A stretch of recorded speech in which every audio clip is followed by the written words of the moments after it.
जय मां तारा, जय श्री कृष्ण।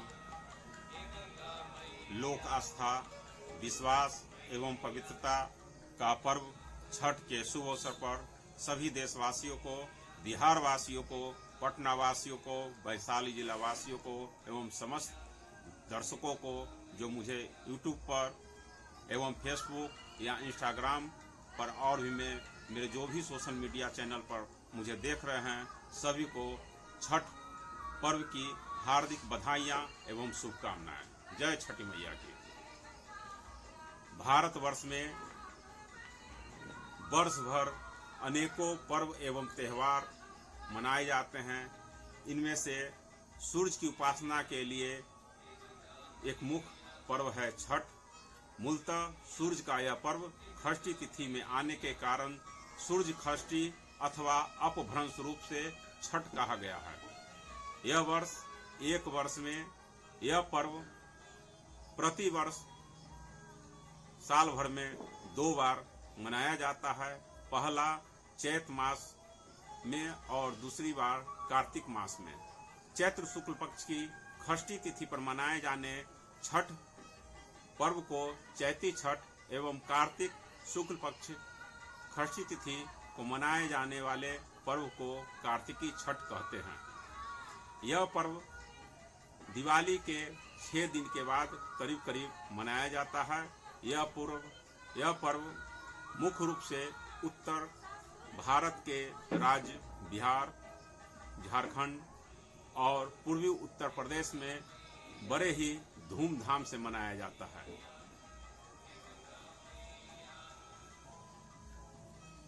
कार्तिक मास की अमावस्या तिथि को दिवाली मनाने के तुरंत बाद 4 दिवसीय इस व्रत को सबसे कठिन और महत्वपूर्ण रात्रि कार्तिक शुक्ल पक्ष की षष्ठी तिथि होती है। इसी कारण इस व्रत का नामकरण छठ व्रत हो गया। छठ पर्व षष्ठी तिथि का अपभ्रंश है। सूर्य षष्ठी व्रत होने के कारण इसे छठ कहा गया है। इस पर्व को वर्ष में 2 बार मनाया जाता है। पारिवारिक सुख, समृद्धि तथा मनवांछित फल प्राप्ति के लिए यह पर्व मनाया जाता है। छठ पूजा में सूर्य देव की पूजा की जाती है और उन्हें अर्घ्य दिया जाता है। सूर्य प्रत्यक्ष रूप में दिखाई देने वाले देवता हैं जो पृथ्वी पर सभी प्राणियों के जीवन का आधार हैं। सूर्य देव के साथ साथ छठ पर छठी मैया की भी पूजा का विधान है। सूर्य और छठी मैया का संबंध भाई बहन का है। मूल प्रकृति के छठे अंश से प्रकट होने के कारण इनका नाम षष्ठी पड़ा। यह कार्तिकेय की पत्नी भी हैं। षष्ठी देवी देवताओं की देव सेना भी कही जाती है। पौराणिक कथाओं के अनुसार षष्ठी की पहली पूजा सूर्य ने की थी। पौराणिक मान्यताओं के अनुसार छठी मैया या षष्ठी माता संतानों की रक्षा करती है और उन्हें दीर्घ आयु प्रदान करती है। शास्त्रों में षष्ठी देवी को ब्रह्मा जी की मानस पुत्री भी कहा गया है। पुराणों में इन्हें मां कात्यायनी भी कहा गया है। इनकी पूजा नवरात्रि में षष्ठी तिथि पर होती है। षष्ठी देवी को ही बिहार, झारखंड में स्थानीय भाषा में छठ मैया कहा गया है। ऐसी मान्यता है कि छठ पर्व पर व्रत करने वाली महिलाओं को पुत्र रत्न की प्राप्ति होती है। पुत्र की चाहत रखने वाली और पुत्र की कुशलता के लिए सामान्य तौर पर महिलाएं यह व्रत रखती हैं, किंतु अब पुरुष भी इस व्रत को पूरी निष्ठा के साथ रखते हैं। हिंदू धर्म के महान ऋषि मुनियों ने लोक कल्याणकार्थ वर्ष भर पर्वों एवं त्योहारों का एक ऐसा सुनियोजित कार्यक्रम रचाया जिससे प्रत्येक त्योहार के पीछे कुछ न कुछ वैज्ञानिक आधार, आध्यात्मिक एवं नैतिक तथा सामाजिक दृढ़ता को बल मिलता है।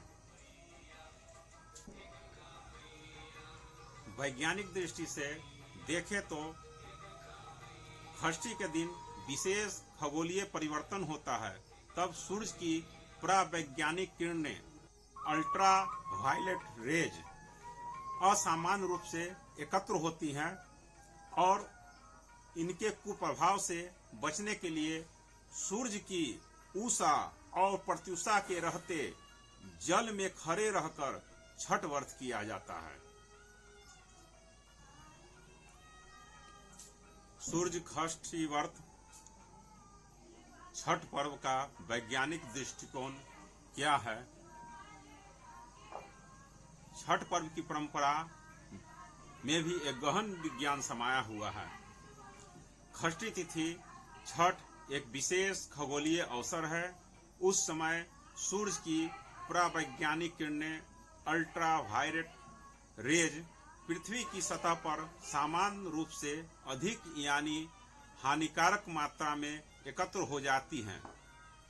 उसके संभावित कुप्रभावों से मानव की यथासंभव रक्षा करने का सामर्थ्य इस परंपरा में है। पर्व को मनाने से सूर्य के प्रकाश यानी परावैज्ञानिक किरण अल्ट्रावायलेट रेज के हानिकारक प्रभाव से पृथ्वी पर रहने वाले प्राणियों की रक्षा संभव है। पृथ्वी के प्राणियों को इस पूजन से बहुत लाभ मिलता है। सूर्य के प्रकाश के साथ उसकी परावैज्ञानिक किरण भी चंद्रमा और पृथ्वी पर आती है। सूर्य का प्रकाश जब पृथ्वी पर पहुंचता है तो पहले उसे वायुमंडल मिलता है। वायुमंडल में प्रवेश करने पर उसे आयन मंडल मिलता है। परावैज्ञानिक किरणों का उपयोग कर वायुमंडल अपने ऑक्सीजन तत्व को संश्लेषित कर उसे उसके एलोट्रोप ओजोन में बदल देता है। इस क्रिया द्वारा सूर्य की परावैज्ञानिक किरणों का अधिकांश भाग पृथ्वी के वायुमंडल में ही अवशोषित हो जाता है। पृथ्वी की सतह पर केवल उसका नगण्य भाग ही पहुंच पाता है। सामान्य अवस्था में पृथ्वी की सतह पर पहुंचने वाली परावैज्ञानिक किरणों की मात्रा मनुष्यों या जीवों के सहन करने की सीमा में होती है। अतः सामान्य अवस्था में मनुष्यों पर उसका कोई विशेष हानिकारक प्रभाव नहीं पड़ता, बल्कि उसकी धूप द्वारा हानिकारक कीटाणु, बैक्टीरिया, वायरस वगैरह जो भी होते हैं वो मर जाते हैं, जिससे मनुष्य या जीवन को लाभ ही मिलता है।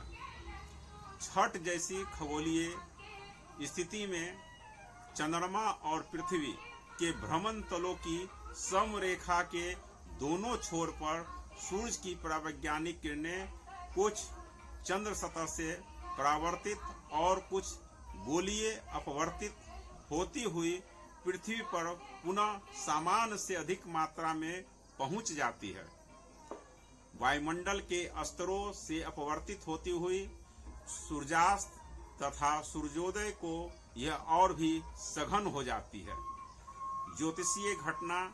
ज्योतिषीय गणना के अनुसार यह घटना कार्तिक तथा चैत मास की अमावस्या के 6 दिन उपरांत यानी कि षष्ठी तिथि को होती है।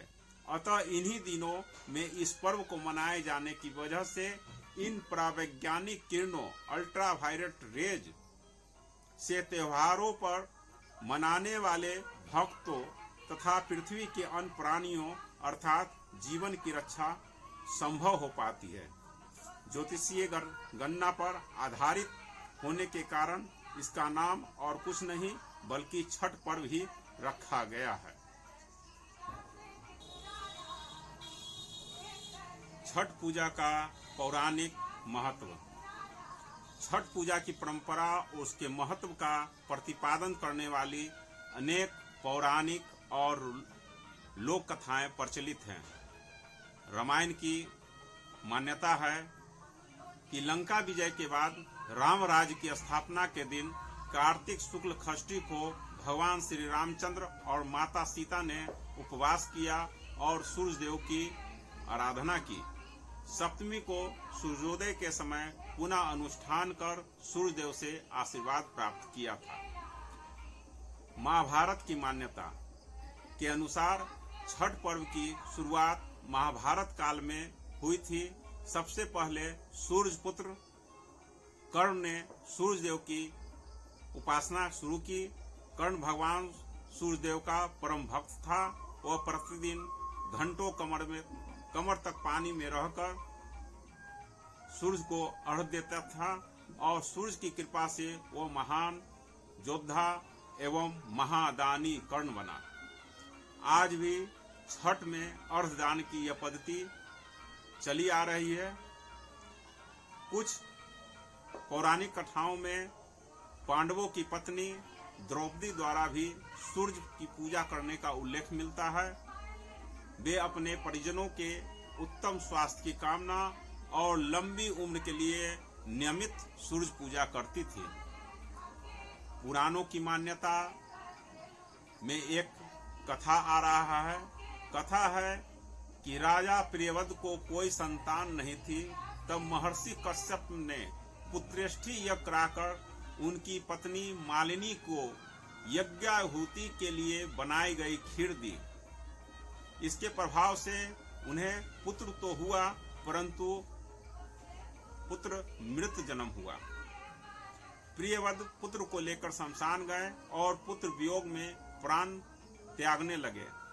उसी वक्त भगवान की मानस कन्या देवसेना प्रकट हुई और कहा कि सृष्टि की मूल प्रकृति के छठे अंश से उत्पन्न होने के कारण मैं षष्ठी कहलाती हूँ। राजन, तुम मेरा पूजन करो तथा और लोगों को भी प्रेरित करो। राजा ने पुत्र इच्छा से देवी षष्ठी का व्रत किया। उन्हें पुत्र रत्न की प्राप्ति हुई। यह पूजा कार्तिक शुक्ल षष्ठी को हुई थी, जिसके कारण प्रत्येक वर्ष हम लोग कार्तिक शुक्ल पक्ष षष्ठी तिथि को सूर्य उपासना का यह पर्व छठ पर्व हम लोग बहुत ही आनंद हर्षोल्लास से मनाते हैं। और